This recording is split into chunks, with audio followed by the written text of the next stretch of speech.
সবাইকে প্রণাম, নমস্কার। সাপ্তাহিক কথামৃত পাঠের আয়োজনে সবাইকে স্বাগত জানাচ্ছি।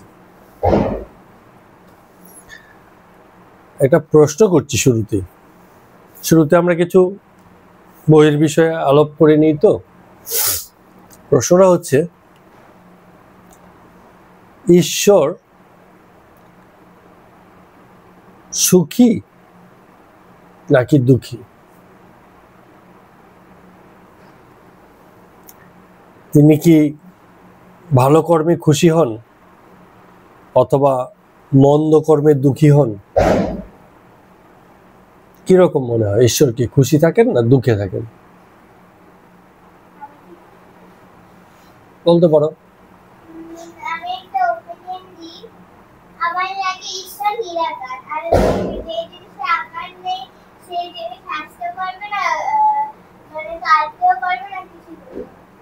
বাহ, তার মানে একটা জায়গাতে একটু ঠিক আছে, যে প্রশ্নটা এরকম, যে প্রশ্নটা করা হয়েছে যে ঈশ্বর সুখী না দুঃখী, এই প্রশ্নটাই এরকম যে এই প্রশ্নকে আবার প্রশ্ন করতে হয়। কারণ যখন এই প্রশ্নটা আসে তখন ঈশ্বর সম্পর্কে আমাদের ধারণা কি সেটা তো আগে জানতে হবে। যে সুখী হওয়া বা দুঃখী হওয়ার এই যে বিষয়টা আছে, সেটা কিরূপ হলে পরে ঈশ্বরের মধ্যে থাকতে পারে? আমরা কি আমাদের মতোই মনে করেছি ঈশ্বরকে, যে তার সুখী হওয়া দুঃখী হওয়া আমাদেরই মতো সুখ দুঃখের অনুরূপ? প্রশ্নকে প্রশ্ন হয়ে যাচ্ছে, তো প্রশ্নটাই দাঁড়ায় না। কোনো একজন বুঝদার লোক, বুদ্ধিমান লোক, জ্ঞানী লোক সে প্রশ্নের উত্তর দেবে না, এই প্রশ্ন শুনে তার বিপরীতে আবার প্রশ্ন করবে। প্রথম কথা হচ্ছে, সুখ আর দুঃখ এই দুটো জিনিস কি? এক ধরনের ইমোশন, ঠিক আছে। কোথা থেকে আসে? জগৎ বিষয় থেকে আসে। কোনো একটা ঘটনা সংযোগ, কিছু একটা ঘটলো তোমার সঙ্গে, তাতে তুমি সুখ বোধ করছো, আবার এমন কিছু ঘটলো তাতে তুমি দুঃখ বোধ করছো। তাহলে ঘটনা বিষয় এগুলো ছাড়া এই সংযোগটা ঘটেই না। তাহলে ঈশ্বর কি এমন কোন সত্তা যে জগতের এই ঘটনাবলীর দ্বারা প্রভাবিত? এবং এই ঘটনা মানে হচ্ছে কি, এই খেলা, মায়ার খেলার অধীন, মায়ার খেলাতে যা কিছু ঘটছে তাতে তিনি সুখী এবং দুঃখী দুই রকম বোধই করতে পারেন? প্রশ্নের বিপরীতে আবার প্রশ্ন এসে যায়। কেন প্রশ্ন এসে যায়? কারণ প্রশ্নটা ওইভাবে দাঁড়ায় না, প্রশ্নটাকে এভাবে এস্টাবলিশ করা যায় না, উত্তর তো পড়ে, ঠিক আছে।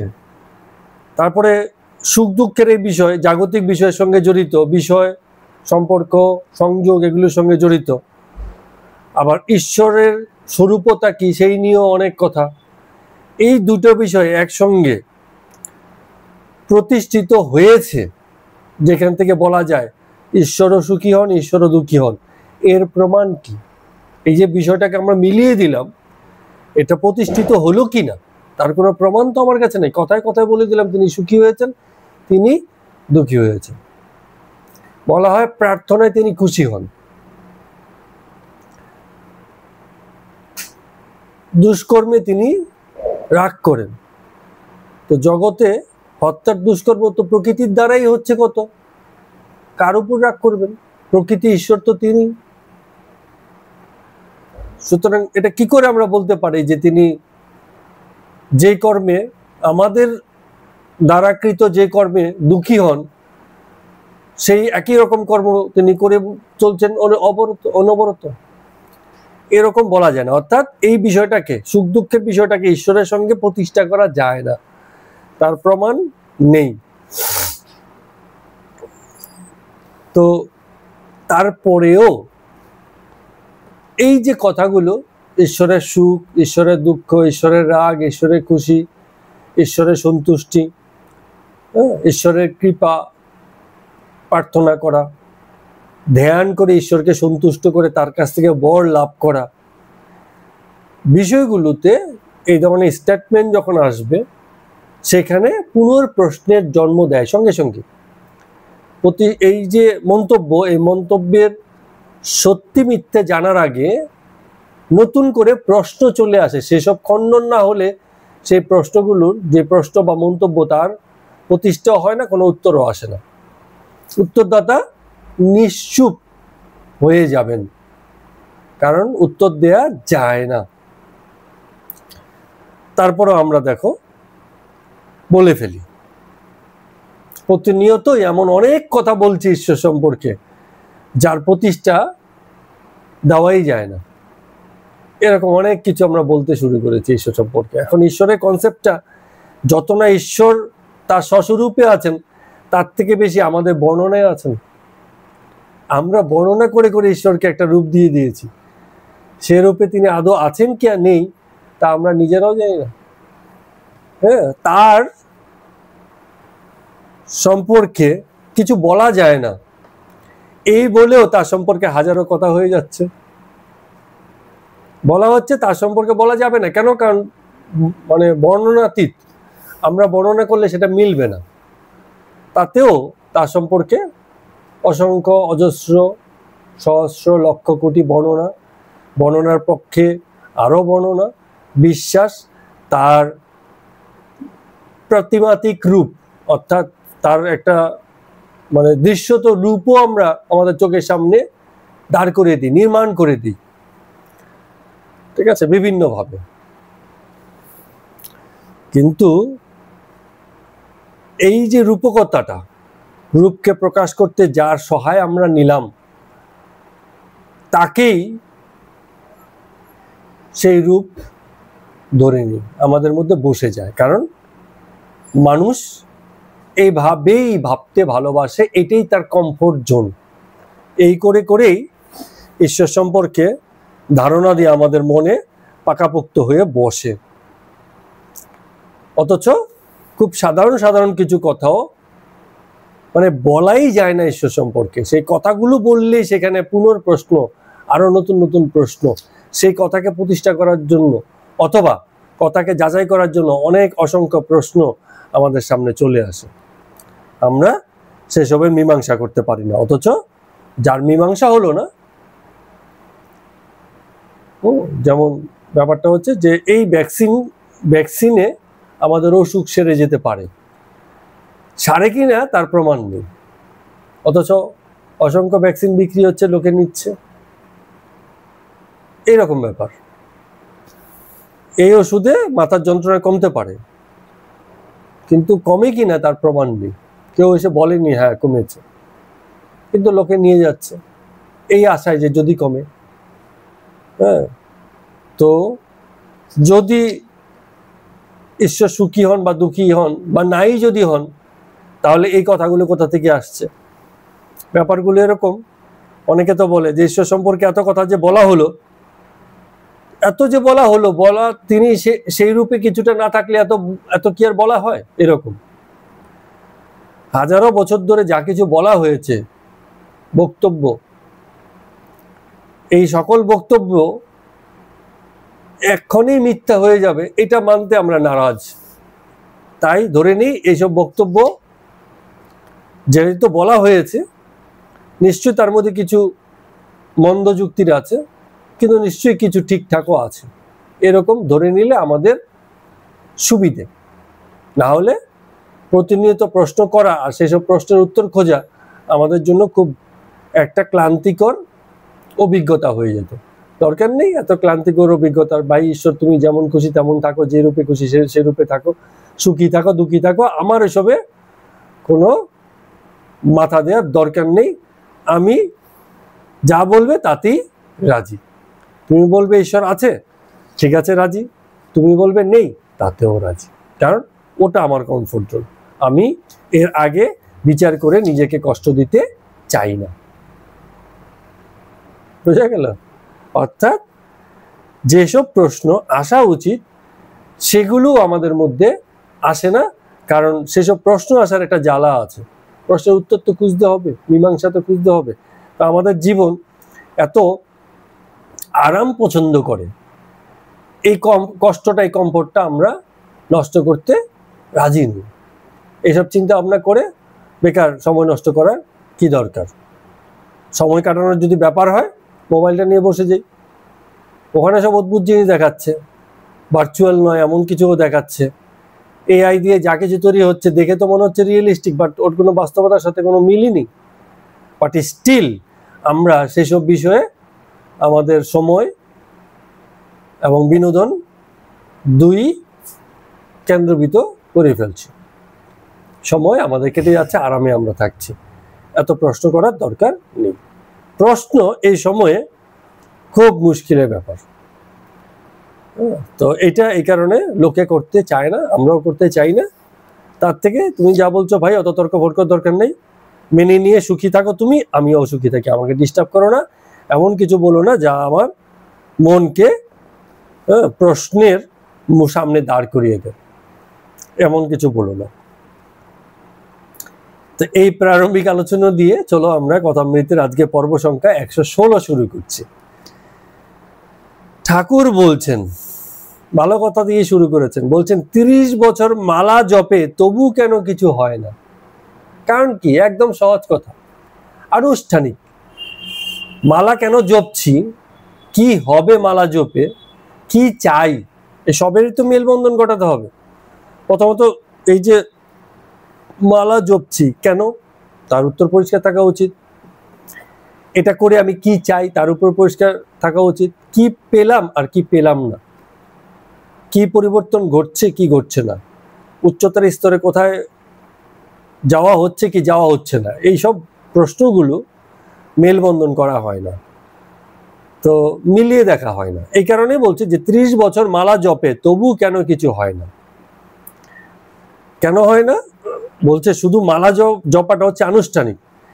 যে জপতে জানে সে অল্পতেই তার অনেক কিছু হয়ে যায়, আর যে জপতে জানে না মানে এটার সাথে নিজেকে মেলাতে পারেনি, যে তার বছর তো কেটে গেছে, হাজার মানে শত শত নয়, অনেকগুলো বছর কেটে গেছে, কিন্তু তার যে ফল লাভটা আছে সেটা তার ঘটেনি। কেন ঘটেনি? কারণ মালা জপছে, মন পড়ে আছে অন্যদিকে, কামনায় জর্জরিত মন, ফলে সিদ্ধি লাভ ঘটেনি।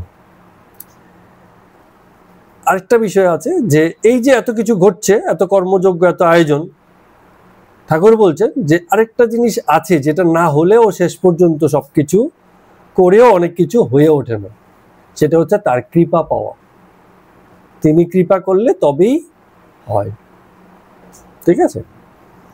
তো তিনি কৃপা করলে এক্ষুনি সবকিছু হয়ে যায়।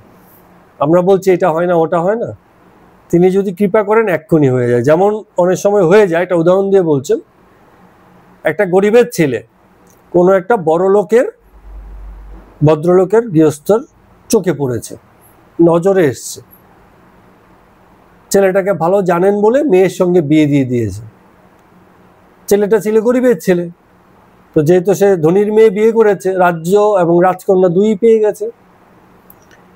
মানে একটা ঘটনার মধ্য দিয়েই তার গাড়ি ঘোড়া হয়ে গেছে, ধন সম্পদ হয়ে গেছে, দাস দাসী হয়ে গেছে, ভালো পোশাক আসবাব হয়ে গেছে, বাড়িঘর হয়ে গেছে, জমি জমা হয়ে গেছে, সবকিছু হয়ে গেছে একটা ছোট ঘটনার মধ্য দিয়ে। তার কৃপা ঘটেছে বলে রাতারাতি সবকিছু পাল্টে গেল।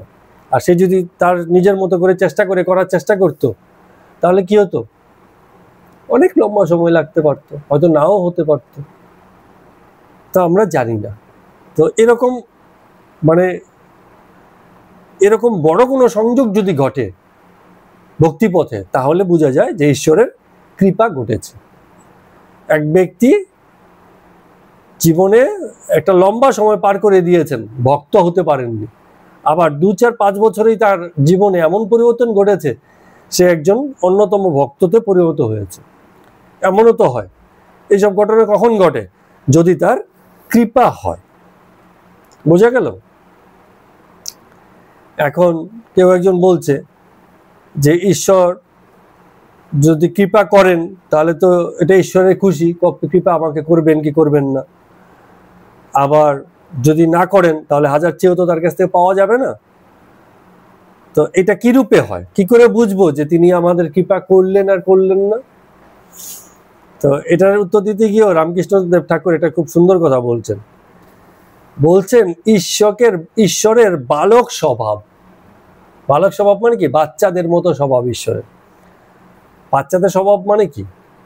যেমন কিছু বাচ্চা আছে, ধরো কোচরে মানে হচ্ছে তার যে ধুতির কোচরে, ধুতির যে অতিরিক্ত কাপড়টা থাকে সেটাকে বলে কোচর। সেই সময়ে বাচ্চা কাচ্চারা খালি গা থাকতো, কি একটা গায়ের মধ্যে স্যান্ডো টাইপের গেঞ্জি পরা থাকতো আর ধুতি পরা থাকতো কোচর দিয়ে, বা এক কাপড় পরতো, অনেকে পেঁচিয়ে পরে গায়ে জড়িয়ে রাখতো। তো তার একটা কোচর বা আঁচল হতো। তো সেই আঁচলে কেউ হয়তো মুড়ি গুড় নিয়ে দিব্যি খেতে খেতে যাচ্ছে, মানে তার থালাবাটির দরকার নেই, কোচরটাই তাই করে নিয়েছে। কোচরে করে চাল বয়ে নিয়ে যাচ্ছে, ডাল বয়ে নিয়ে যাচ্ছে, সবজি বয়ে নিয়ে যাচ্ছে, কিছু একটা যা কিছু আছে, কোচরটাই ব্যাগের মতো কাজ করছে। তো এখানে বলছে যে কোনো বাচ্চা ছেলে হয়তো কোচরে রত্ন নিয়ে বসে আছে, ধন সম্পদ, রত্ন, রাস্তার ধারে বসে আছে। লোক রাস্তা দিয়ে যাচ্ছে আর চাইছে, বলে আমায় একটু দাও বাবু, আমায় একটু দাও। অনেক সময় হয় না, বাচ্চাদের কাছ থেকে চায়। ও একেবারে অবহেলায় সবাইকে দাঁড়িয়ে দিচ্ছে, দেবো না, যাও, দেবো না, এরকম ব্যাপার। চেয়েও লোকে তার কাছ থেকে পাচ্ছে না। আবার একজন আছে, তার কাছ থেকে চাইলো না, যেতে যেতে তার দিকে তাকিয়ে হাসলো, হেসে চলে যাচ্ছে। বাচ্চার এমন স্বভাব, নেমে ওর পিছন পিছন দৌড়চ্ছে, এই তুমি দাঁড়াও, তোমাকে আমি রত্ন দেবো, আমার রত্ন নিয়ে যাও।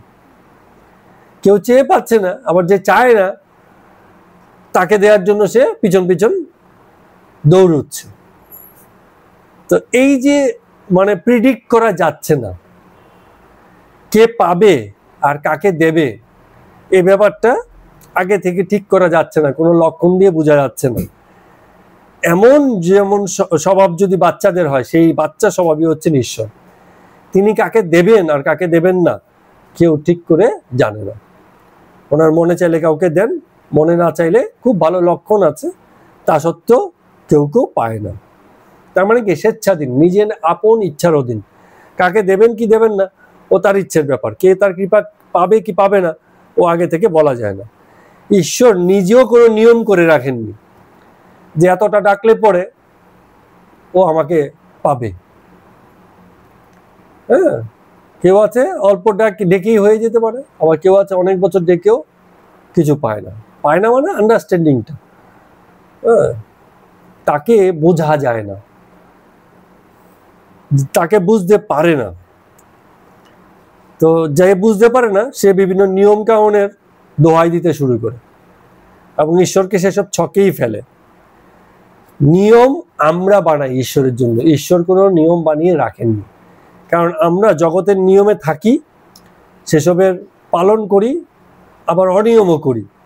তো আমরা ধরে নিই জগৎ ভরে যখন এত নিয়ম আর অনিয়ম, তো তিনিও নিয়ম আর অনিয়মেই বাধা আছেন, কিন্তু তিনি কোনো কিছুতেই বাধা নেই, এটুকু অন্তত বলা যায়।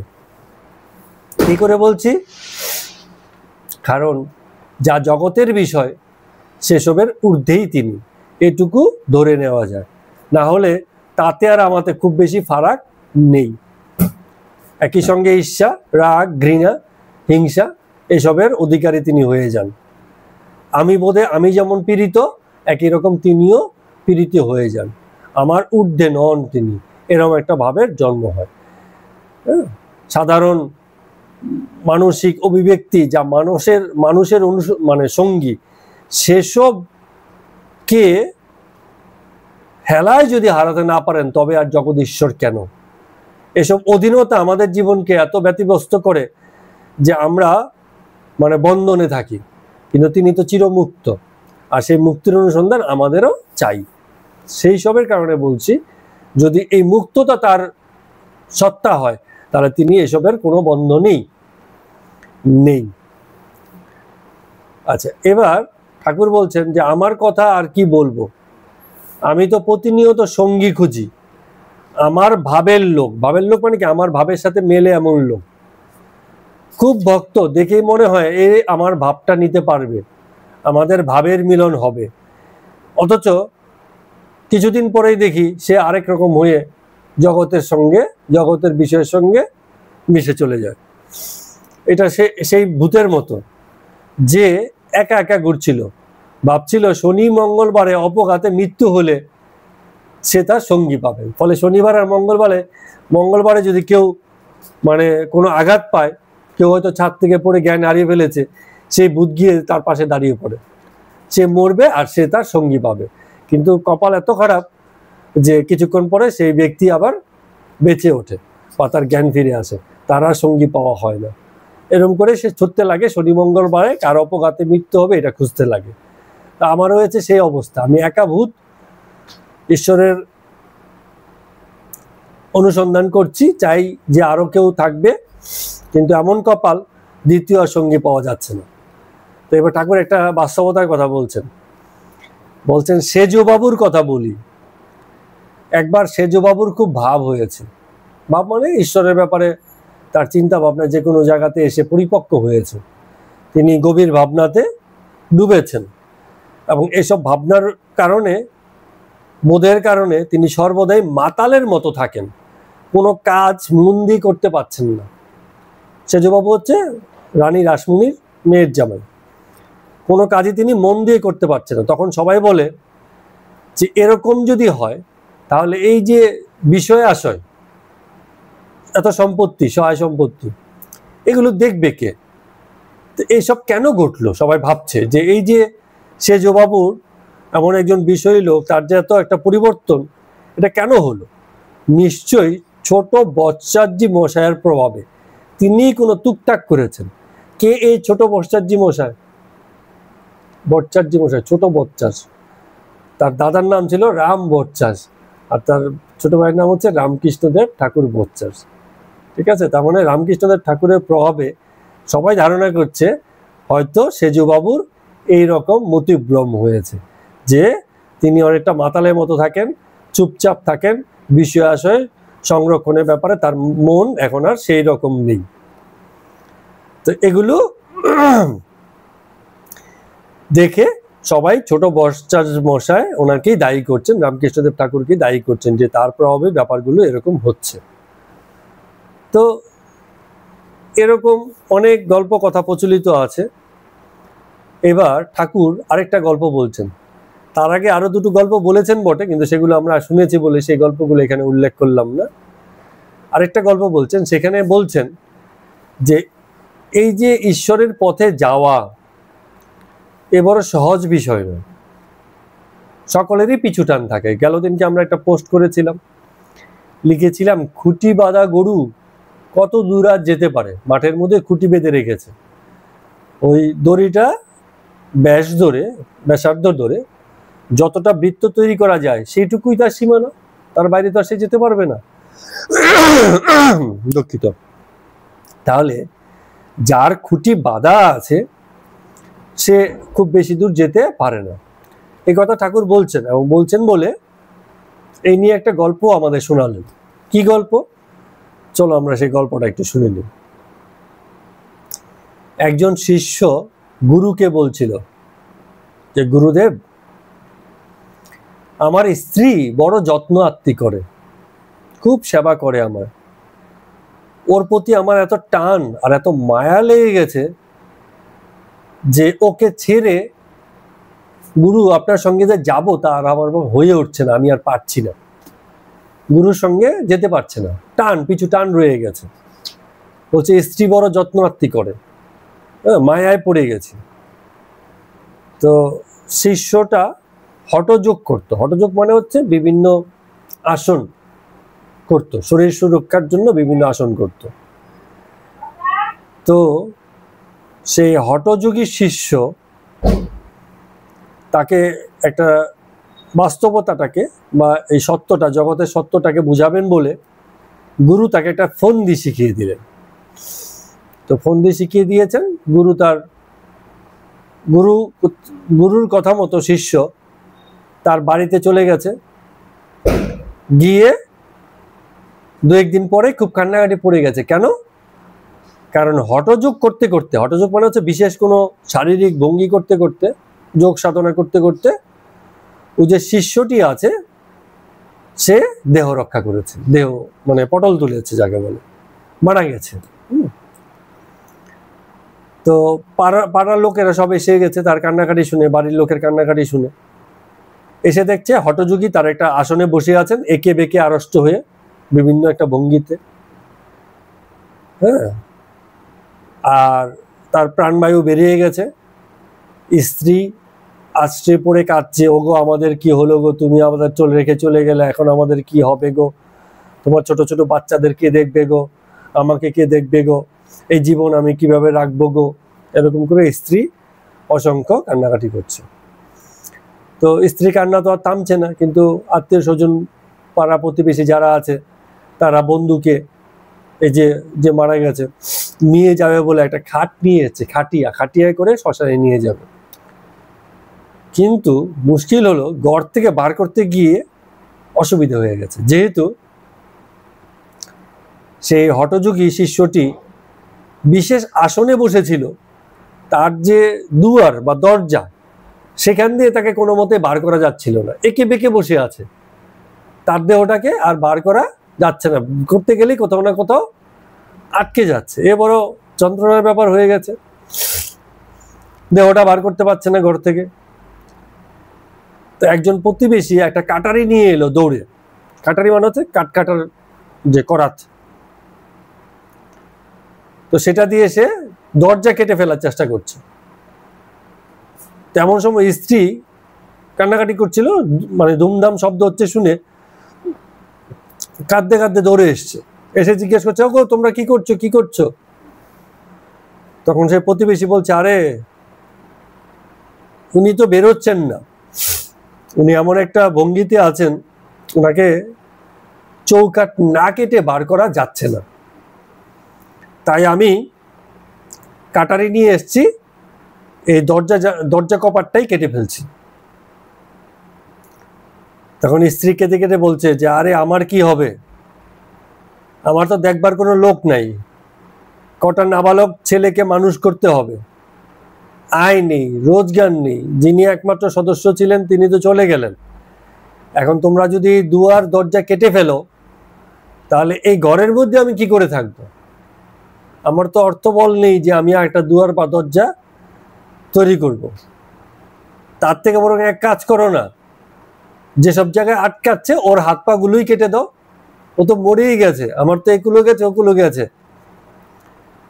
কেটে ফেলো, তাতে করে বেরিয়ে যাবে। তো এই কথা যখন শুনেছে হঠযোগী তক্ষুনি উঠে দাঁড়িয়ে পড়েছে, বলছে, তবে রে শালি, আমার হাত পা কাটবে? এই বলে তক্ষুনি বাড়ি ত্যাগ করে গুরুকে গিয়ে বলছেন, গুরু চলুন, আমার বোঝা হয়ে গেছে, যে স্ত্রীর যত্ন আত্মীতে ভুলে এতদিন তার মায়ায় ফেসেছিলাম, আজকে সেটা কেটে গেছে। তার মানে কি হচ্ছে, মানে এই যে কান্না, এই যে মায়ায় পড়ে থাকা, ঈশ্বর পথে গেলে ব্যক্তি যেমন মায়ায় পড়ে থাকে, আবার যারা সংসারে থাকে তারাও সংসারটাকে মায়ায় পড়েই সংসার একটা মহান জায়গা হিসেবে সবাই এটাকে আখ্যা করতে চায়।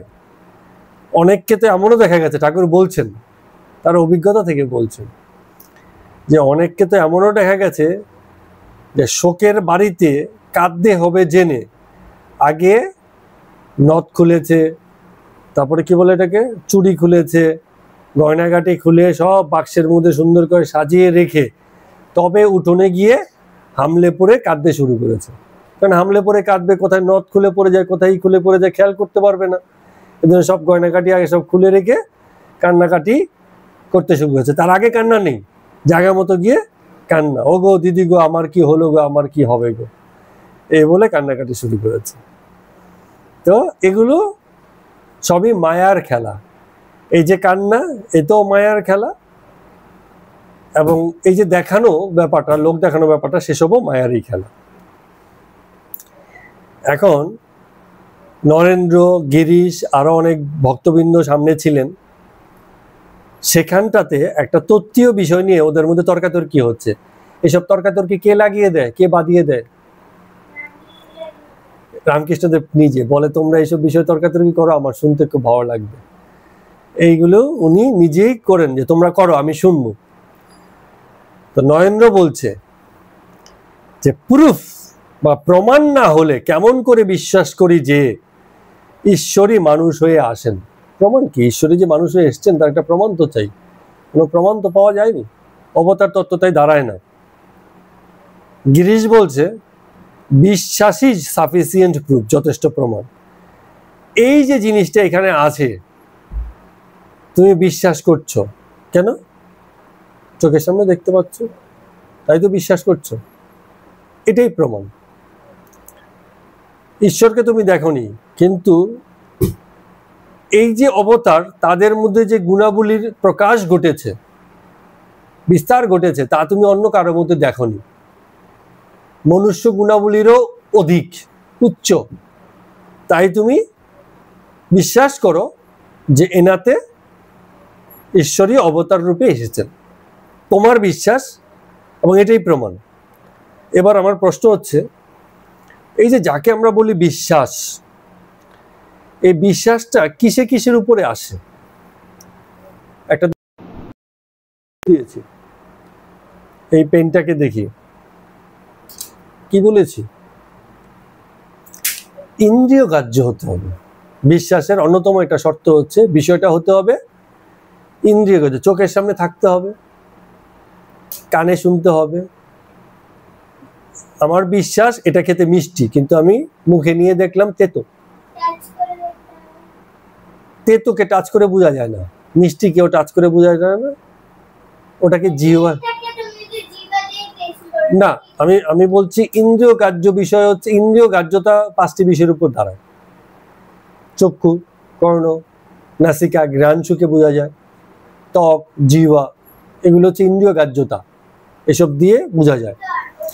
একই জিনিসের, বলতে দাও, একই জিনিসের সব বিষয়ে ইন্দ্রিয় গ্রাহ্যতা নাও থাকতে পারে, কিন্তু যে কোনো একটা হলে বিশ্বাস এসে যাবে।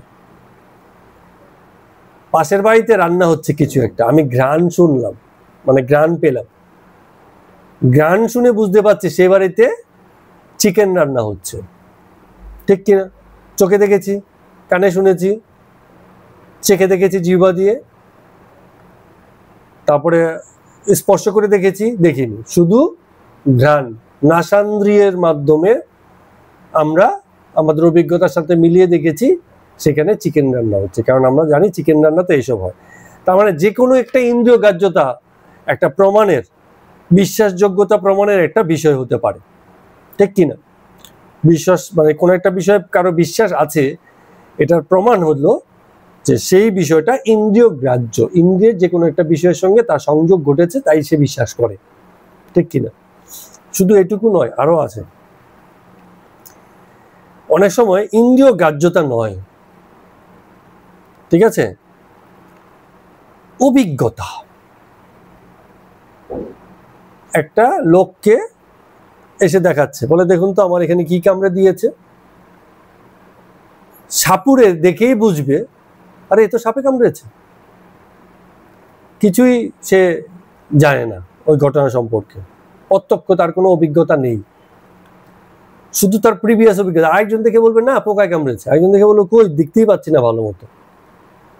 এক একজন একরকম কথা বলছে। যার অভিজ্ঞতা আছে ওই বিষয় সম্পর্কে, সে দৃঢ়ভাবে বিশ্বাস করবে, জোর গলায় বলবে যে আমি বিশ্বাস করি এটা সাপেই কামড়েছে। আমার কথা কি বোঝা গেল? তাহলে তোমার পূর্ব অভিজ্ঞতা তোমাকে বিশ্বাস, মানে কোনো বিষয়ে বিশ্বাসী করে তোলে, ঠিক আছে? আরেকটা হচ্ছে ভরসা।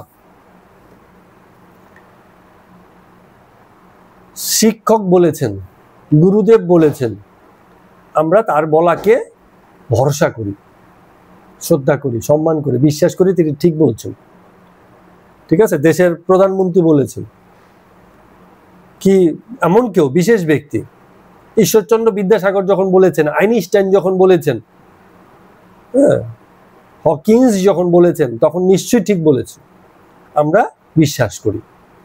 পুলিশ যখন বলেছে নিশ্চয়ই ঠিক বলেছে, বিজ্ঞানী যখন বলেছে নিশ্চয়ই ঠিক বলেছে। এই ভরসাতেও বিশ্বাস এসে যায় যে ভাই আমার ঠাকুরদা বলেছে ভূত দেখেছে, তা আমার ঠাকুরদাকে আমি ভরসা করি, তা আমার বিশ্বাস ভূত আছে, যেহেতু ঠাকুরদা বলেছে, ঠিক আছে? এইরকম। তার মানে কি শুধু ইন্দ্রিয় গ্রাহ্য বিষয় নয়, অভিজ্ঞতাও পূর্ব অভিজ্ঞতার বিষয়ে মানুষ বিশ্বাস করে, ভরসা থাকলেও লোকে বিশ্বাস করবে। আরেকটা জিনিস হচ্ছে প্রিকনসেপ্ট। আমি আগে থেকে ধরে নিয়েছি যে অন্ধকার মানেই ভূত, আগে থেকে ধরে নিয়েছি অন্ধকার মানেই ভূত। তো আমার প্রিকনসেপ্ট আমাকে দিয়ে বিশ্বাস করিয়ে নেবে। পায়ের উপর দিয়ে কিছু চলে গেলে আরে বাপরে সাপ চলে গেছে, কেন? কারণ আমি জানি, আগে থেকেই জানি যে সাপ এরকম পায়ের উপর দিয়ে যায়, এই অথচ এটা দড়িও যেতে পারে। আমি আগে থেকেই ভেবে রেখেছি, সুতরাং আমি বিশ্বাস করি, তাই আমার সঙ্গে ঘটেছে। আমি বিশ্বাস করি মরা ব্যক্তি আমাকে দেখা দিয়েছেন। আমার আগে থেকেই ধারণা যে আমি যখন রাতে বাড়ি ফিরবো ওই ল্যাম্পপোস্টের আড়ালে তিনি দাঁড়িয়ে থাকবেন, সেখানে হয়তো অন্য কেউ দাঁড়িয়ে আছে, একটা বিড়াল হেঁটে যাচ্ছে, ওরে বাপরে তিনি বিড়াল হয়ে এসছেন। আমার আগে থেকেই ধারণা করে আমি রেখে বসে আছি, তো আমার বিশ্বাস তিনি হয়েছেন। বাড়ি গিয়ে বলবো ঠিক ওনার মতোই দেখতে চোখ, ওই বিড়ালটারও দেখেছি। তুই বিশ্বাস করছিস না? একদম আমার সেম সেম মিলে গেছে। সে বিশ্বাস করে, তাই হচ্ছে। আমি বিশ্বাস করি সে আমার দিকে তাকিয়েছে, তো সে তাকাইনি, তো দেখেইনি তোমাকে।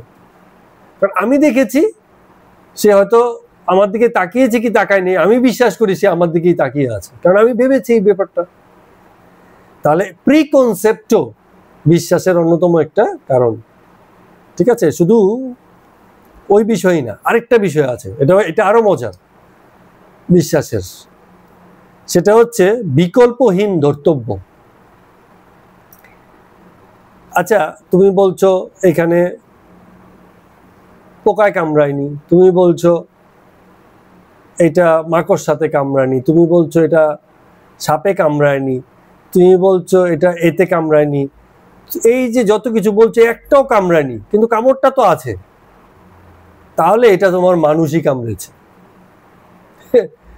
কোনো পোকামাকড় কামড়ায়নি, দুটো বাচ্চা খেলছে, তাহলে কে যার সঙ্গে খেলছিল ওই তোকে কামড়ে দিয়েছে। অন্ধকারে খেয়াল করিস, তুই অন্যদিকে তাকিয়েছিলি, তোর হাতে কামড়ে দিয়েছে। তার মানে কি হচ্ছে, কোনো বিকল্পই তো আমার মিলছে না। আমার যত রকম বিকল্প জানা আছে কোনো কিছুই মিলছে না। যেমন আমরা একদিন বলেছিলাম একটা বন্ধ দরজা, ছিটকিনি তোলা দরজা, একটু আগে আমি ছিটকিনি তুলে রেখে গেছি, এখন আমি ফিরে এসছি, এসে দেখছি আমি বেশি দূর যাইনি, একটুখানি গেছি, ঠাকুরের ঘরের দরজা, মা কালী অধিষ্ঠিত আছেন, প্রতিষ্ঠিত আছেন, সেই দরজা ছিটকিনি তুলে আমি কাছে কলপার আছে সেখানটায় গেছি, চোখের সামনে দেখা যাচ্ছে আমি পিছন করে বসে আছি, কলপারে কাজ সেরে যখন আসছি এই মাত্র দরজা তুলে গেলাম, এখনই গিয়ে দেখছি দরজা খোলা। বাড়ির লোককে জিজ্ঞেস করছি, এই এদিকে এদিকে এদিকে, এই প্রজ্ঞা তুই খুলেছিস এই দরজা? না তো। তুই খুলেছিস? না। তুই খুলেছিস? না। তুই খুলেছিস? না। প্রতিবেশীদের জিজ্ঞেস কর, কেউ খোলেনি। আমি তো খুলিনি, আমি তো ছিলাম ওখানে। তাহলে আমার যত বিকল্প আছে কেউ খোলেনি, তাহলে কে খুলেছে? নিশ্চয়ই মা কালী খুলেছে। মা কালী খুলেই দরজা দিয়ে হয় ভেতরে ঢুকেছেন, নাহলে দরজা দিয়ে বেরিয়ে গেছেন। এটা হচ্ছে কি, আমার কাছে যত বিকল্প আছে তার কোনোটাই প্রতিষ্ঠিত হয় না বলে যেই বিকল্পটা আমার কাছে প্রমাণিত নয় সেটাকেই আমি ধরে নিচ্ছি, এটাই আমার বিশ্বাস যে মা কালী দরজা খুলে মন্দিরে প্রবেশ করেছেন। এগুলো হচ্ছে বিশ্বাস। বিশ্বাসের মানে 5টা ক্রাইটেরিয়া দিলাম যুক্তির সঙ্গে, ঠিক কি না? আবার কিছু ক্রাইটেরিয়া থাকলে তোমরা আমাকে বলতে পারো। তো এই যে গিরিশবাবু বলছেন বিশ্বাস, বিশ্বাস মানে শুধু ইন্দ্রিয় গ্রাহ্যতাই বিশ্বাস না, এই 5টা বিষয় আছে, যে 5টা বিষয় একটা ব্যক্তির বিশ্বাসকে প্রতিষ্ঠিত করে। তো একজন ভক্ত বলছে যে এক্সটার্নাল ওয়ার্ল্ড বা এই যে বাইরের জগৎ, পৃথিবীর বাইরে যে জগৎ আছে বলে আমরা ধারণা করি, কেউ গিয়ে দেখে এসছে? কেউ তো গিয়ে দেখে আসেনি, কিন্তু আমরা ধারণা করি সেটা আছে। আছে তো, কেউ প্রমাণ করতে পারেনি সেটা আছে বলে, কিন্তু আমরা বিশ্বাস করি সেটা আছে। আমরা হয়তো দূরবীন দিয়ে দেখেছি, দূরবীক্ষণ যন্ত্রের সাহায্যে দেখেছি, হিসাব নিকাশ করে দেখেছি আছে বলে, কিন্তু আমরা কিন্তু গিয়ে ওইভাবে দেখিনি। তাহলে এটা হচ্ছে ইরেজিস্টেবল বিলিফ, মানে এমন একটা বিশ্বাস যেটা অন্য বিষয়ের উপর দাঁড়িয়ে আছে, মানে অন্যান্য কিছু প্রমাণের উপর দাঁড়িয়ে আছে, কিন্তু যেটাকে বিশ্বাস করছে সেটা প্রমাণিত নয়। রামকৃষ্ণদেব ঠাকুর আদৌ ছিলেন কি ছিলেন না তার প্রমাণ কি? এই বইটা কথামৃত, সেখানে রামকৃষ্ণদেব ঠাকুরের কথা আছে, তার ছবিও আছে। আর পৃথিবীতে ঝড়, জলোচ্ছ্বাস, ভূমিধ্বস অনেক কিছু হয়ে গেল, অনেক বছর পরে শুধু এই বইটাই বেঁচে আছে। এই বইটা পড়ে কেউ একজন ধারণা করবে, হ্যাঁ, যেহেতু এই বইটাতে ওই কথাটা লেখা আছে, যদিও প্রমাণ নেই, কিন্তু ধরে নিচ্ছি রামকৃষ্ণদেব ঠাকুর বলে, শ্রীম বলে একজন ব্যক্তি সেখানে ছিলেন। আনুষাঙ্গিক প্রমাণের সাপেক্ষেও ধরে নিই, যেমন ইসে যেটা আছে,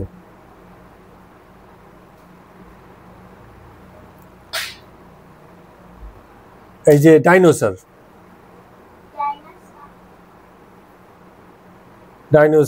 ডাইনোসরের নাম শুনেছি না? বিশাল অতিকায় প্রাণী, সরীসৃপ জাতীয় প্রাণী আছে, তার প্রমাণ কি? কোনোদিন তো দেখেনি। তার ফসিলস, জীবাশ্ম, মৃত্যুর পরে যে কাঠামো, এত বড় দেহ, কঙ্কাল পাওয়া গেছে, সেসব থেকে ধারণা করেছে, স্ট্রাকচার কল্পনা করেছে, সাইন্টিফিক্যালি মিলিয়েছে যে এরকম চোয়াল যদি হয় তাহলে মুখটা কেমন হতে পারে। সেখান থেকে আনুষঙ্গিক প্রমাণের উপর ভিত্তি করে বলা যায় যে ওটা ছিল এইরকম, তাহলে বিশ্বাসটা ওইসব বিষয়ের উপর দাঁড়ায়। তো আনুষঙ্গিক প্রমাণ, ওটার প্রমাণ নেই কিন্তু আনুষঙ্গিক প্রমাণ আছে, সেসব থেকে বিশ্বাস হয় যে ওই জিনিসটা আছে। আরেকটা আছে অন্ধবিশ্বাস। অন্ধবিশ্বাস মানে কি? ভাই আমি জানি না সত্যি মিথ্যের ব্যাপার, কিন্তু আমি ধরে নিয়েছি এটা আছে। কোন রকম বিশ্বাসের দাঁড় না, এইসব কিছু নেই, আমি মেনে নিয়েছি ওটা আছে, এরকম। তো গিরিশ ঘোষ বলছে নরেন্দ্রকে, বলে তুমি তো এমন অবিশ্বাসী হয়েছো যে তোমার সামনে যদি ঈশ্বর মনুষ্য রূপ ধরে আসে তাতেও তুমি বলবে তুমি হচ্ছে মিথ্যাবাদী, ভণ্ড। ঈশ্বর যদি আসেও তোমার সামনে তাও তুমি তাকে মিথ্যাবাদী বা ভণ্ড হিসেবে বলবে, কারণ তুমি আগেই ধরে নিয়েছো, প্রিকনসেপ্ট আগেই ধরে নিয়েছো মনুষ্য রূপ ধরে কোনো ঈশ্বর আসতেই পারেন না। তো তুমি দেখবে কি করে? তোমার কাছে প্রমাণ থাকলেও তুমি সেটাকে মানবে কি করে? তুমি আগেই তো ধরে নিয়েছো। ঠিক আছে, এইরকম। তো নরেন্দ্র এবার দেবতাদের কথা ওঠায় পরে প্রমাণ, নরেন্দ্র বলছে যে দেবতারা যে ছিলেন তারই বা প্রমাণ কি? এখানে একটা বোঝার জিনিস হচ্ছে, কিন্তু এত বিশ্বাসী, ভক্ত, জ্ঞানী আমাদের রামকৃষ্ণদেব ঠাকুর, তারপরও এইসব আলোচনা কিন্তু তিনি অ্যালাউ করছেন, উস্কে দিচ্ছেন, করো। তর্ক বিতর্কে ভিতর দিয়েই এসবের প্রতিষ্ঠা হয়, যেটা আমরা একটা ভিডিও আপলোড করেছিলাম, সেখানে একটা জায়গাতে বলেছিলাম যে একবার যদি নাস্তিক না হওয়া যায় তাহলে ঈশ্বরের অস্তিত্ব সম্পর্কে পরিষ্কার বোঝা যাবে না, কারণ আস্তিক অনেক ভুলভাল বিশ্বাস করে বসে আছে। আগে বিশ্বাসগুলো ছাড়তে হবে। আস্তিক মানে যে বিশ্বাস করে ঈশ্বর আছে, এই বিশ্বাসে বিশ্বাসী, ঠিক আছে। আর নাস্তিক মানে যে বিশ্বাস করে না। তো নাস্তিক হলে কি হয়, পুরনো যে ধ্যান ধারণাগুলো, যেসব বিশ্বাসের উপর ভিত্তি করে একজন ঈশ্বরকে বিশ্বাস করে, সেগুলো না ভাঙলে ঈশ্বরের প্রকৃত স্বরূপতার দিকে মানুষের যুক্তি বুদ্ধি চলে না। এজন্য একটু নাস্তিক হয়ে তারপরে আস্তিক হলে তখন ঈশ্বর সম্পর্কে বোঝা যায়, ভালো স্বরূপতাটা বোঝা যায়, না হলে ভুলভাল বিশ্বাস, ভুলভাল ধারণার মধ্যে লোকে আটকে থাকে। ঠিক আছে। তো গিরিশ বলছে তোমার সামনে এলেও তো তুমি বিশ্বাস করবে না, তুমি ঈশ্বর বিশ্বাস করো না, অবতার বিশ্বাস করো না, দেবতাদের তোরাই বিশ্বাস করবে। নরেন্দ্র বলছিল যে তারা অতীতে ছিলেন, তারও তো একটা প্রমাণ চাই। পল্টু বলছে নরেন্দ্রের দিকে তাকিয়ে হাসতে হাসতে, বলে অতীতে ছিল, সে অনাদি অনন্তের অমর হওয়ার কি দরকার? অনাদি অনন্ত মানেই তো চিরকাল যা আছে। রামকৃষ্ণদেব হাসতে হাসতে বলছেন, এই দেখো, নরেন্দ্র হচ্ছে উকিলের ছেলে আর পল্টু হচ্ছে ডেপুটির ছেলে, কে কাকে হারাবে যুক্তিতর্কে? হ্যাঁ, সকলেরই সেই ব্যাকগ্রাউন্ডটা আছে। এই নিয়ে সবাই আবার হাসাহাসি করছে। তো যোগিন বলছে সকল ভক্তদেরকে যে নরেন্দ্র অনেক কথা বলে ঠিকই, কিন্তু আমাদের ঠাকুর নরেন্দ্রর অনেক কথাই এখন আর ধরে না, এই কথা বলছে। এখন প্রশ্ন হচ্ছে এই কথা কেন বললো? তো রামকৃষ্ণদেব হাসতে হাসতে বলছে, বলে একদিন কি হয়েছিল শোনো, নরেন্দ্রর গল্পটা বলছি।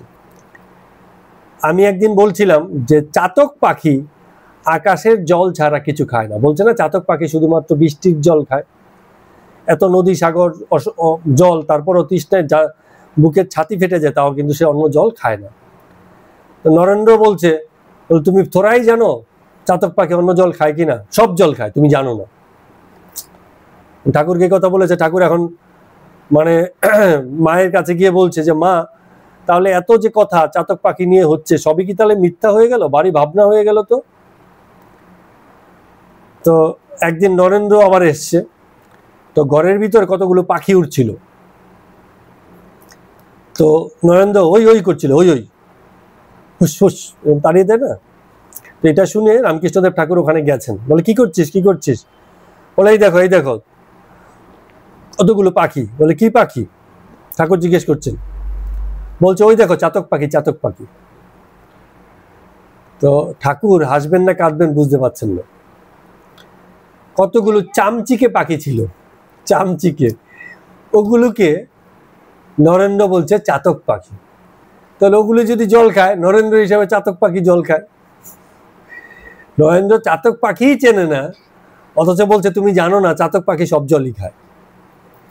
এই জন্য নরেন্দ্র কথার খুব বেশি ঠাকুর এখন ধরেন না। এরকম উপরি উপরি সবাই জেনে বসে আছে, কিন্তু সত্যিটা কেউ যাচাই বাছাই করে না, শুধু গায়ের জোরে আর মনের জোরে ভালো অভিনয় করতে পারে বলে, তার্কিক বলে তর্ক চালিয়ে যায়।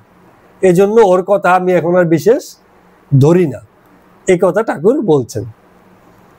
তো খুব ভালো তর্ক হচ্ছিল, এই তর্ক চলতে থাকবে। এই বিষয়ে আর কি কি তর্ক হয় এই নিয়ে বাকি আলোচনা আমরা আগামী দিন করব।